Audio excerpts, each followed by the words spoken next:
channel cast would be good. I wonder if they have flathead. I wonder. Could be. Well, the only way we can do and find that out is to throw it back in there. Ah.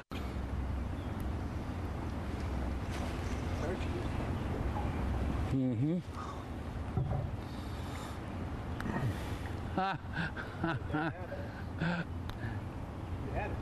I do have a fish. There it goes. Got it out from under the wood. Looks like a big one. Another Relatively crappie. speaking. Hey, not a bad crappie there. That's a good crappie. I think we're starting to get a few more bites as these clouds moving in.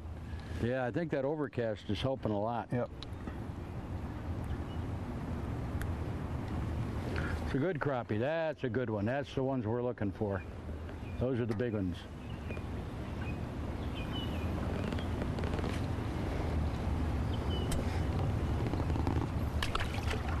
But it is. I think It is a crappie. It's a crappie. Hey, all right. Another black crappie. Another black crappie. Look at that. Wow.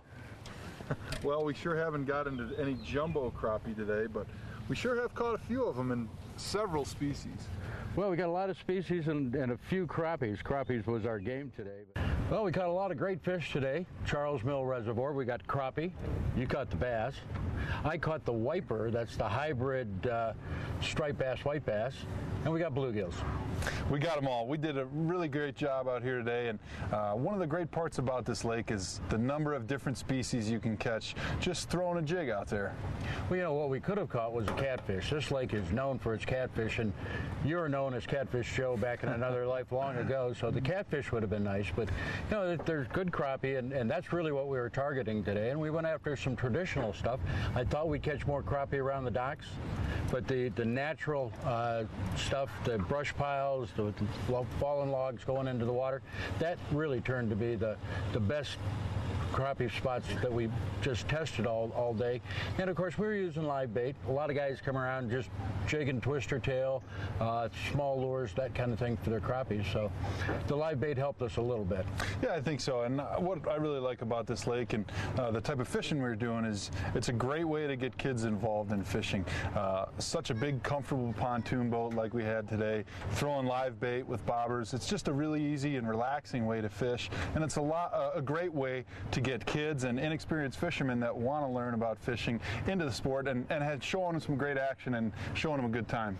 Well, you can let the kids run the boat if they've taken their internet course, boating course, because with a 10 horsepower limit, they really can't get into a whole lot of trouble, even with a big pontoon boat like we were using today. And of course, you know, gang, if you want to come down to Charles Mill or Pleasant Hill Reservoirs and you want to rent one of these wonderful pontoon boats, they're about $50 an hour, so you can fish all day long and take the family out like we did, have a little picnic, have a few beverages, really enjoy yourself while you're on the water. No doubt. It's certainly a great way to spend a summer day. The weather was beautiful for us, and if you can find a great day with good weather, you can have fun even if you're not catching fish. And of course, you know, this isn't all that far from Cleveland, Columbus, any of the big towns. I mean, it's centrally located about 10 miles from Mansfield, Ohio, and boy, I really enjoyed the day. I had a great day. It was a lot of fun. Hey gang, I hope you enjoyed going with us. Charles Mill Reservoir, catching crappies, bass, wipers, all the stuff that we caught. Man, it was just a fun day on the water. We'll see you soon.